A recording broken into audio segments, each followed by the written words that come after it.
Hello, hello. It's been a while. It's been a while since I've been online. And today I am losing my voice, but I have something important to share. So I wanted to start something new because this is a new month, isn't it? It's November 1st. So it's a new month, new day.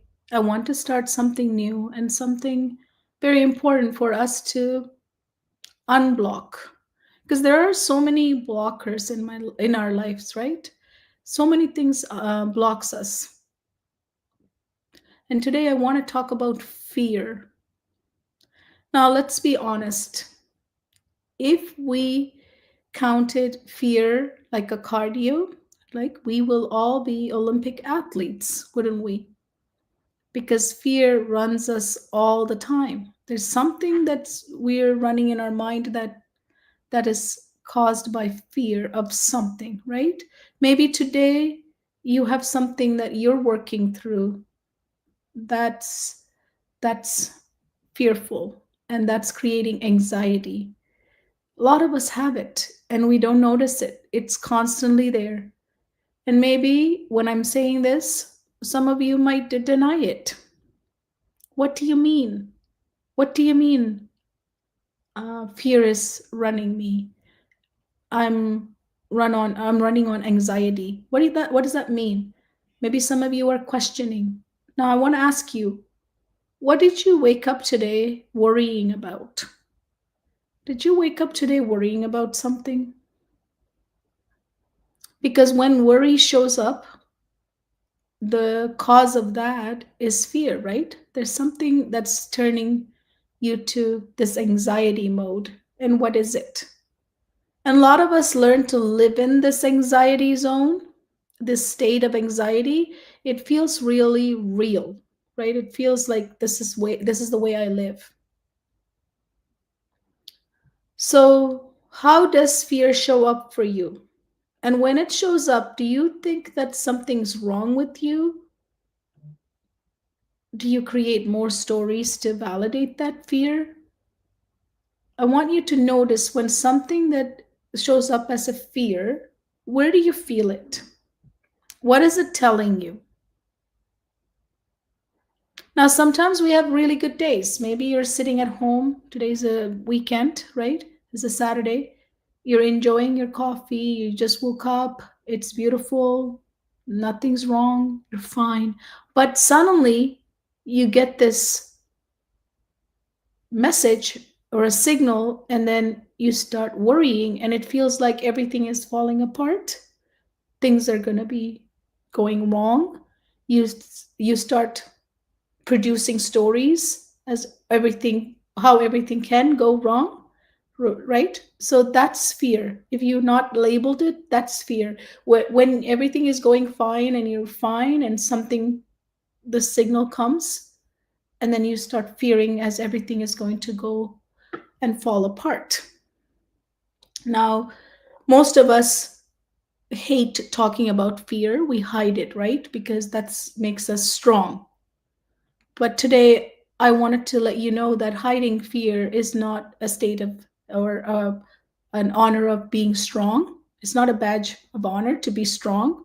There's more ways to show strength, right? It's actually when fear shows up, it's an overprotective system. You're being protected. No, most of us, what we do is we fight the fear, right? We say more stories, we create more stories. Our brain starts creating more stories about how this fear, why should I feel this? All the things that's going to go wrong, and I can't talk about it because I can't tell people about it. And then we think I'm only dealing with it. And that's why anxiety is so hard, right? To share with others, because you don't really know if they're feeling it or you're the only one who's feeling it. Anxiety is a real thing that stems from fear. So today, I want to make a gentle shift, because we're not going to fight fear. We're going to learn how to sit with it. But not just sit with it because we've all sat with it, right? You're probably saying, yeah, I always sit with my fear. Yeah, we sit with it. But today, you're going to do an important shift in listening to it. You may have had fear before or having fear right now as I speak. You're fearful of something. Something's going to happen. Something's not going to go right. You didn't do something right, maybe in the past or the future, right? But you have sat with it, but have you listened to it? Because underneath that fear, there's always a simple message from your nervous system. And that message is, I just don't feel safe enough yet, right? I just don't feel safe yet. Your nervous system is not feeling safe for some reason. And that's the message. Now, with all of our busyness, because we're all busy, we could be parents, we could be teachers, we could just be any human being these days, we're all busy. So, in the busyness, we forgot to listen to our nervous system.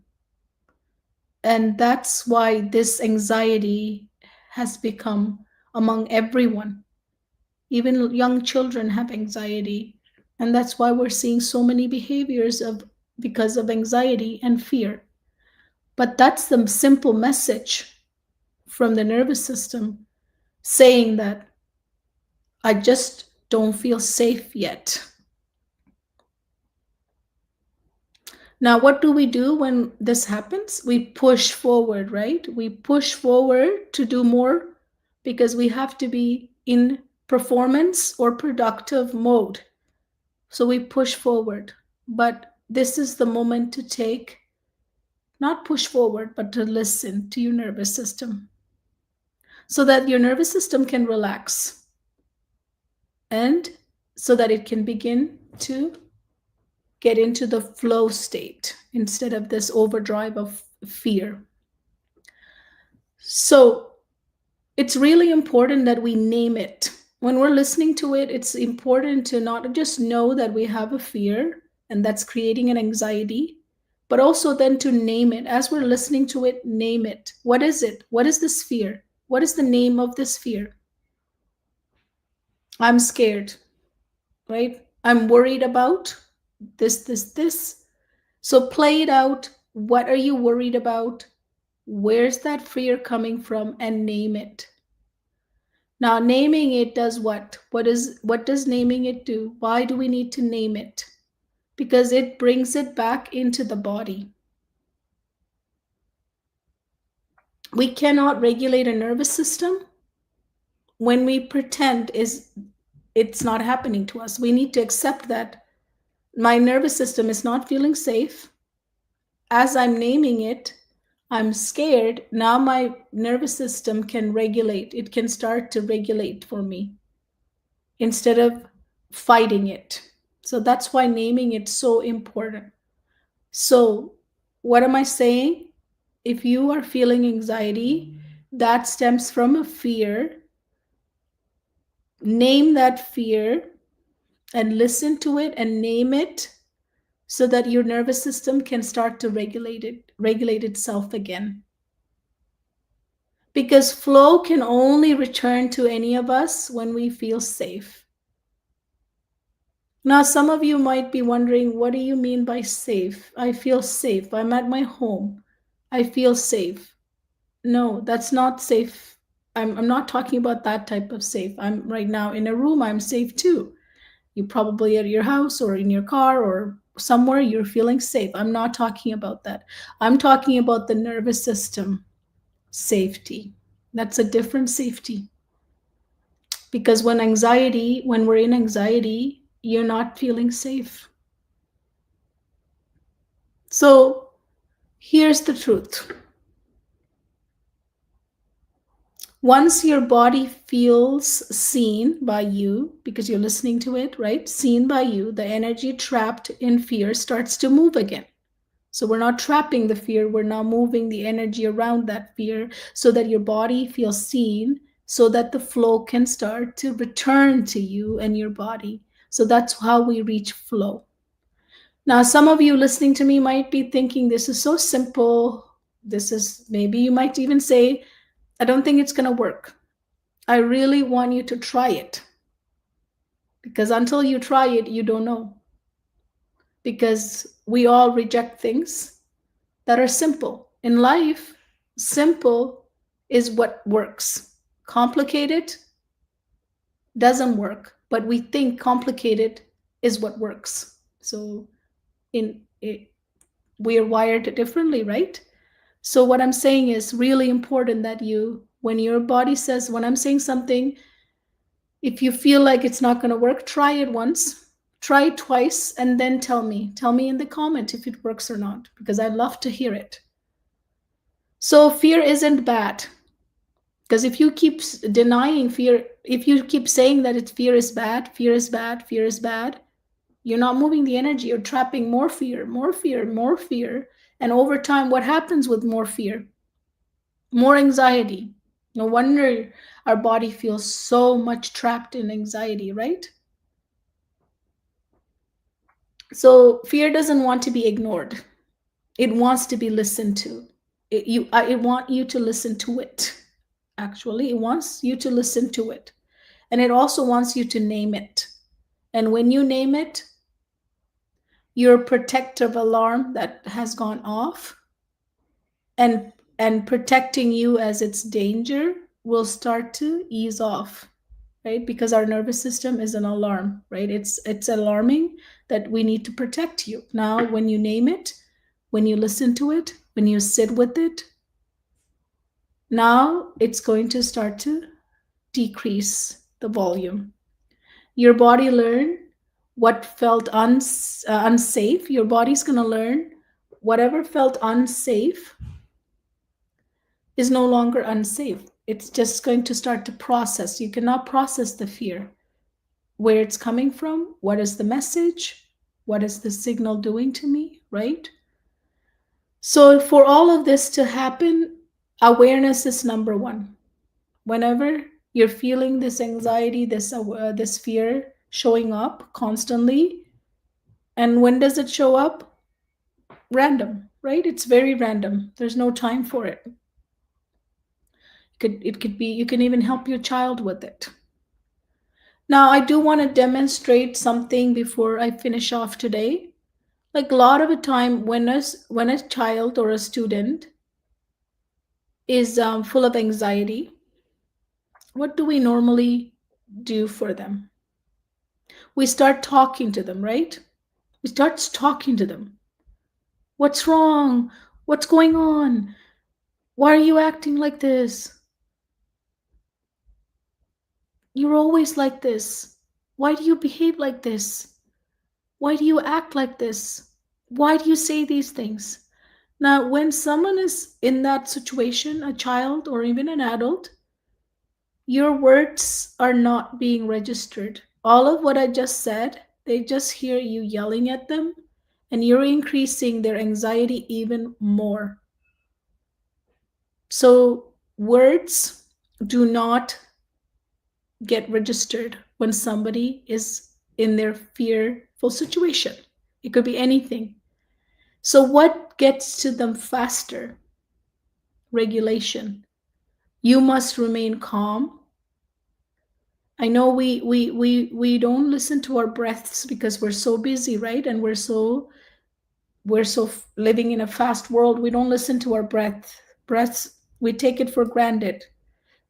So this breath is what I have right now. I have nothing else except what I can do right now.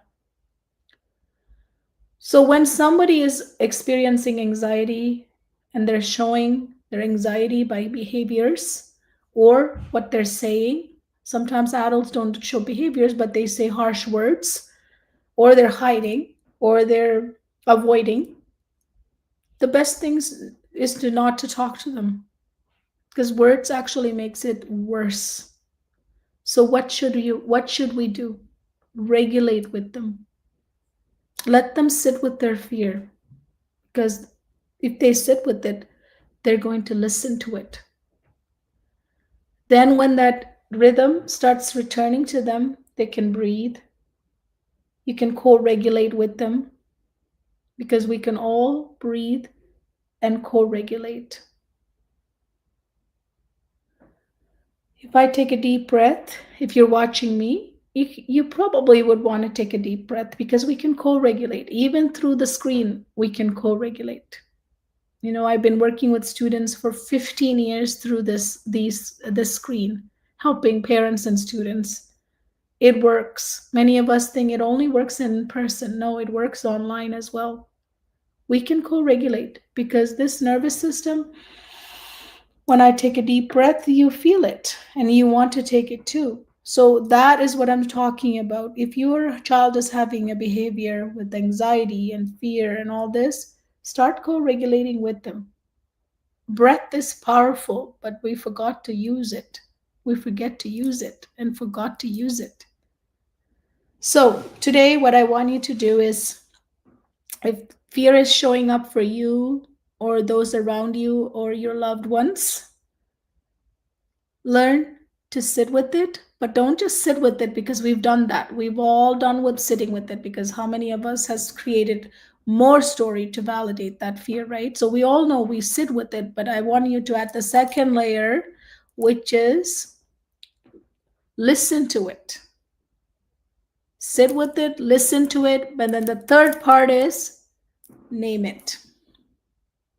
Now, if you're helping someone, don't start naming it for them. Let them name it because it's their journey, not our journey, right? We can only co regulate for them to sit with it, listen to it, and they name it. But you can co regulate with them. How do you co regulate? Breathe. Breathe, sit with them, make them understand that you understand they're going through a hard time. This is hard. Know how many students will respond really beautifully if we just sit with them instead of asking them questions when they are in the state of fear and anxiety? How many of our children will respond better when we give them space and sit with them and co regulate with them through breathing instead of asking them why, how, what, when? You can see how it triggers, right? Absolutely. So that's what I want to share with you today about fear. Fear is not something we need to escape. Fear is part of our system because fear is there to protect us. But when fear takes over and gets into anxiety state, now we need to regulate it, right? We need to calm the alarm system in our body so that we can remain calm and lead our life. So if you try this, and if you have been watching this and saying, I don't know if it's going to work for me or my child or my student or myself, I want you to try it. It doesn't cost anything.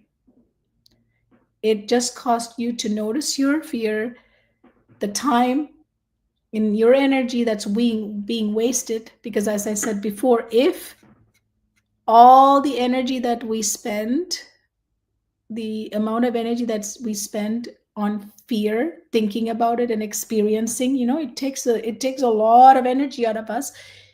We could all be Olympic athletes because fear actually, right, us keeps us in that zone so much more than any other feeling. And if you relate to this, please send me a comment. I have Trish here. She says, I have a deep fear of loss that I need to name over and over again, or else it slips back into my nervous system and stops me from taking action. Yeah. Fear of loss. Yes. What is the loss, right? We might want to know, what is that loss? What am I fearing that I will lose? Sometimes it's our parents, sometimes, because if you have elderly parents, losing someone is hard, right? Um, or losing a job, or losing something that you love or like, right?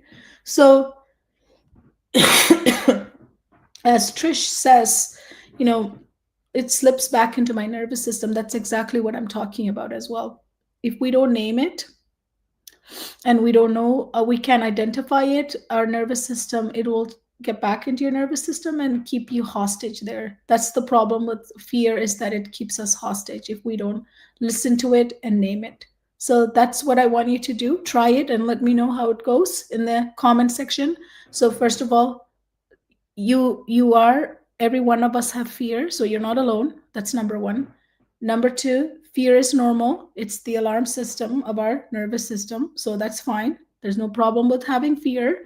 Now when it gets to an anxiety level, now we have to do something about it because we have an overdrive. Our nervous system is on overdrive, overprotective. So what do? We sit with it, which we all done before, so that's not new. This the new part is listen to it. Maybe some of you have already done that too. You listen to it, okay? But the third is name it. And in our program, we always talk to our brain about it. And that's the last step that really solves that overprotective drive and really puts the nervous system back onto regular speed. Otherwise, it's in an overdrive. Thank you, and I'll see you on another Blocks to Flow live. I will be doing these every day. I'll see you on another one. And if you have any comments, post it in the comment section and have a blessed day.